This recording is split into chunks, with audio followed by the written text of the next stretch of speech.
أنت نور الله فجرا جئت بعد العسر يسرا ربنا أعلاك قدرا يا إمام الأنبياء أنت في الوجدان حي أنت لله. أعوذ بالله من الشيطان الرجيم. بسم الله الرحمن الرحيم. الحمد لله رب العالمين والصلاة والسلام على أشرف المرسلين سيدنا محمد وعلى آله وصحبه وسلم تسليما. الحمد لله وصلى أبدا على الذي به لنا الهدى بدا. الحمد لله على الكتاب مع الشفيع المصيب العتاب. mbokki jullit yi asalaamualeykum wa rahmatullahi taala wa barakaatuhu. seen mbokkum taalibe Mor Sall moo leen nuyu di leen ziyaara di leen baalu àq te di leen baal di ñaan sunu boroom boole ñu baal di jiital ci nuyoo yi ak ziyaara yi alxalifatul aam de tariqatil muridiya Cheikh Seydil Muntaxa ibnu Cheikh Mouhamadul Bachir di ñaan yàlla na sunu boroom guddal aw fanam te wér li cëram ba naal yii mu sóob ci liggéeyal ko maam yi tedd ja mu àggale ko di ko ñaanal bépp jullitu waaye di ko ñaanal bépp taalibe di ziyaare bu baax a baax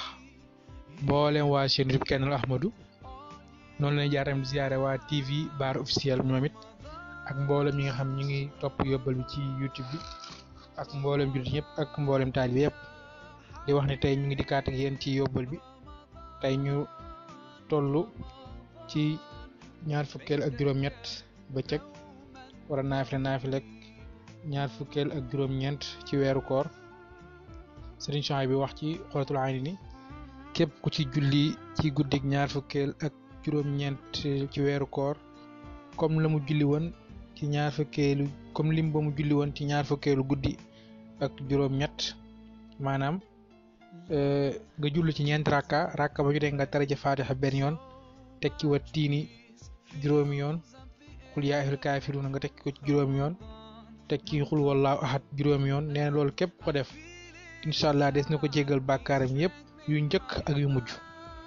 sëñ Suhaybu bi ne ku def loolu dina ko jéggal bàkkaaram yu njëkk ak yu mujj yëpp ki nga xam moo def naafila googu muy Fatiha muy ñeenti rakka bu nekk Fatiha benn yoon wa tiini juróomi yoon lixlaas juróomi yoon xul yaa ayyuhal kaafiruun juróomi yoon nee na ko defee noonu incha allah bàkkaaram yu njëkk ak yu mujj yëpp dinañ ko jéggal. ñu ñaan képp ko mën nga def ko ndax yóbbal bu am solo la tey dina tax suñu borom jéggal ñu sunu ay bàkkaar ndax loolu rek moo am solo ginnaaw ñun dañuy def ay bàkkaar yu ñu xam ak yu ñu xamul léeg-léeg ñu koy def di ko tey léeg-léeg ñu koy def it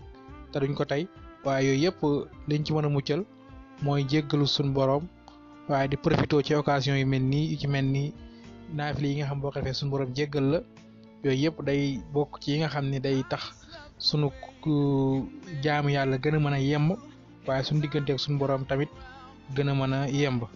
muy yii nii ak yeneen yu mel ni ñoom yi nga xam ne day jàpp ndalal sunu jégglu sunu jégglu suñu bàkkaar ci suñu borom tax na waroon cee góorgóorlu bu baax war cee profité di ko def ndax weeru màgg moo ñu tàggu ni weeru tedd weeru sell weer woo xam ni amaana buy ñëw xamuñu fu mu ñuy fekk beneen yoon kon li nga xam moo ñu fi jot a fekk nañ ci profité def ci lépp luñ mën ci jaamu yàlla def ci lépp luñ mën ci jégglu suñu borom waaye def ci lépp luñ mën ci rafetal ci suñu diggante ak suñu bopp waaye suñu diggante ak suñu borom ak suñu diggante ak suñu morom rawat na lool moo di rafetal suñu diggante ak suñu bopp waaye ci suñu biir waaye di rafetal suñu diggante ak suñu borom rafetal suñu diggante ak suñu borom mooy lim ñu digal lépp mu ñu ne ci lim ñu tere yëpp ñu bàyyi ko rafetal suñu diggante ak suñu morom ci suñu biir mooy lépp lu yàlla ni noonu la ay ab jaam war a nekk ci seen biir ci digganteem ak moroom ñu nekk ci mooy di bañ a tooñ kenn di bañ a jëw kenn di bañ a xas kenn di bañ a sikkal kenn comme ni ko Yonent bi sallallahu alayhi wa sallam waxee ci xadis ni am na yoo xam ne araam na ci jullit moroom jullitam bu ci njëkk mooy mu yàq der moroom jullitam wala mu koy rey wala mu yàq alalam ak yu mel noonu kon yooyu yëpp ay mbir la yoo xam ni sëriñ daan na ko jàngale ndax daan na wax naa mbindeef ñett laa siq ak moom te def naa yëpp ba mu wàcc ma bi ci njëkk nee na du ma tooñ kenn ñaare ba nee na ku ma tooñ ma baal la ñetteel ba lu ma am bokk ak yéen loolu bu koy société bépp ànd di ko dundee waxuma la ak jullit bi waaye ki gëmul yàlla sax bu jëlee jikko yooyu di ko dundee dina nekk koo xam ni ku amal njariñ société am lay doon kon loolu war naa tax ñu bàyyi xel baax di rafetal suñu digganteeg suñu bopp waaye rawat na suñu digganteeg suñu borom ci di jégglu di nekk lim ñu war a nekk waaye lim ñu tere ñu koy bàyyi kon ñu ngi ñëw ne kàddu yi foofu bu subaa ak jàmm wasalaamaaleykum wa rahmatullahi wa barakaatu.